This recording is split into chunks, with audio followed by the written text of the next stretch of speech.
pessoa, que pode ser uma pessoa solteira, pode ser um casal hétero, um casal homo que pode adotar, né? E para ele chegar a essa decisão de adotar, a gente sabe que um bom número de pessoas é pela infertilidade. Então esse é um tema tabu ainda, né? A gente falar de infertilidade ou eu me expor sobre isso, as pessoas têm ainda uma certa, talvez, vergonha por essa exposição, né? Então, eu acho que elas vão meio que sozinhas mesmo procurar pela internet e tal. E tem grupos de apoio à adoção também, cresceu muito, tem do Instituto Amigos de Lucas, tem do Grupo Elo, Adoção, que tem lá o apoio da Faculdade Sezuca, enfim, tem vários grupos no interior do estado também, que a pessoa, se quiser, vai lá também buscar essas informações. Ou pode buscar um profissional da área do direito, da psicologia para isso. Mas tem o Conselho Nacional de Justiça, ele tem lá no site todas as informações e ele tem um esquema assim, que eu gosto muito. Primeiro ele diz assim, primeiro passo, tem que decidir eu quero.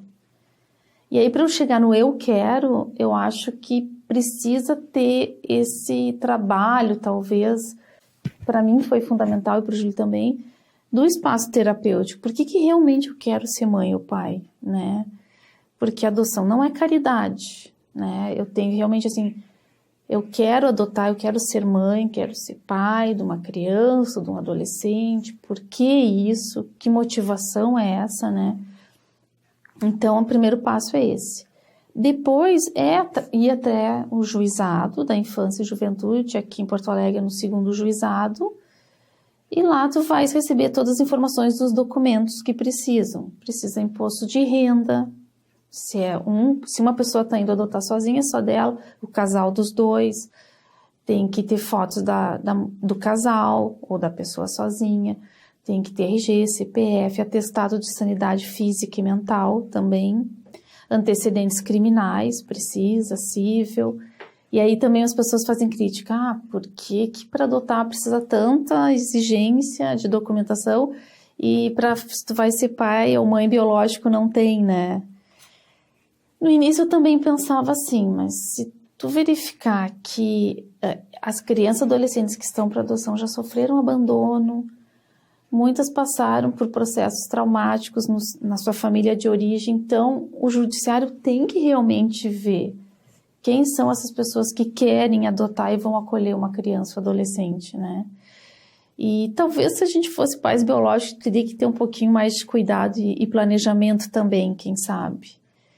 E isso também, quando se fala em imposto de renda, não é que o pobre não possa adotar, pobre no sentido de pessoas de uma renda mais baixa, né? Não, podem participar do processo sem problema nenhum, mas eles precisam ter esse cuidado, assim. Depois de entrar com esses papéis, se passa então pelas entrevistas com a psicóloga, assistente social, que elas vão querer saber qual é a motivação para adoção.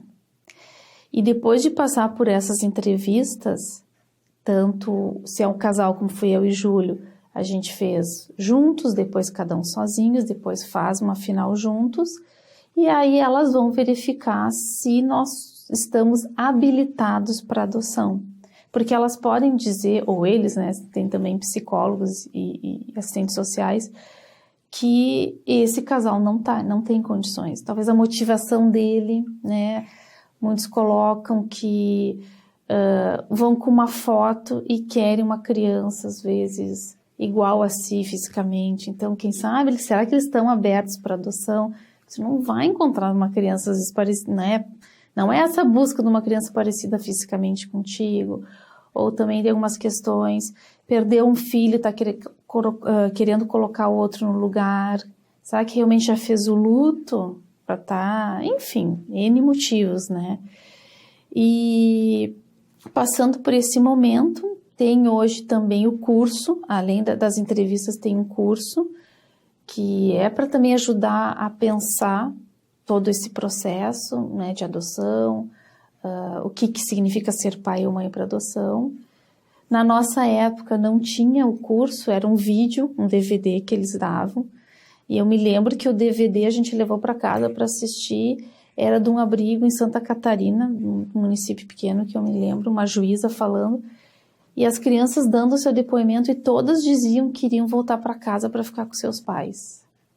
Daí a gente ficou assim, tá, mas então as crianças não querem ser adotadas, e meu marido, a gente pensou, né? Então por que eles nos deram esse DVD para assistir? Significa que as crianças não querem? Então a criança que a gente for adotar, ela vai vir contrariada? E isso também é importante a gente saber, o preparo que os candidatos fazem, as crianças precisam ser trabalhadas nos abrigos e os adolescentes. Porque por mais, na nossa avaliação, seja um pior pai ou mãe, às vezes é para eles que eles querem voltar. E eles têm que também fazer o luto e desejar uma nova família, né? E isso foi importante, assim, para dar que às vezes a gente tem nesse imaginário coletivo que todas as crianças no abrigo estão querendo ter uma nova família. Nem todas, né? Nem todas querem. E aí depois, então, que passa por isso, ok, né? A psicóloga, assistente social, não, vocês podem. O juiz vai dar uma sentença considerando habilitados. E é aí que a gente entra pro Cadastro Nacional da Adoção. Mas durante esse processo também até eu não salientei, tu tem que escolher que perfil de criança que tu queres adotar, ou adolescente. E aí, conforme esse perfil, tu vai ficar 1 ano ou 10 anos na fila esperando, né? Então, nosso caso era de 0 a 3 anos, não importava a cor, menino ou menina. A gente só veio assim que não queria uma criança nem que fosse morrer em seguida, né? Mas o Júlio ficou assim, imagina a gente adota e logo perde o filho, ou que fosse uma doença muito incapacitante. A gente viu que a gente não daria conta, né? E aí, quando as pessoas me perguntam, às vezes numa palestra até, eu digo, não é hora de ser politicamente correto, porque a gente não está fazendo caridade. Caridade a gente faz para todo mundo. Agora, ser pai ou mãe é diferente, né? Tem que ver o que eu vou dar conta, assim. Umas pessoas criticam, mas se tu fosse ter biológico, tu ia ter que acolher o que vem. Sim, mas eu não tô, é diferente o processo. Então, se eu tenho o direito de escolher, eu tenho que escolher, né? Então, durante essas entrevistas com a psicóloga, assistente social, tu vai pensando sobre esse perfil. E aí, quando terminou o processo, tu já entra pra fila lá com o perfil que o casal ou a pessoa sozinha escolheu.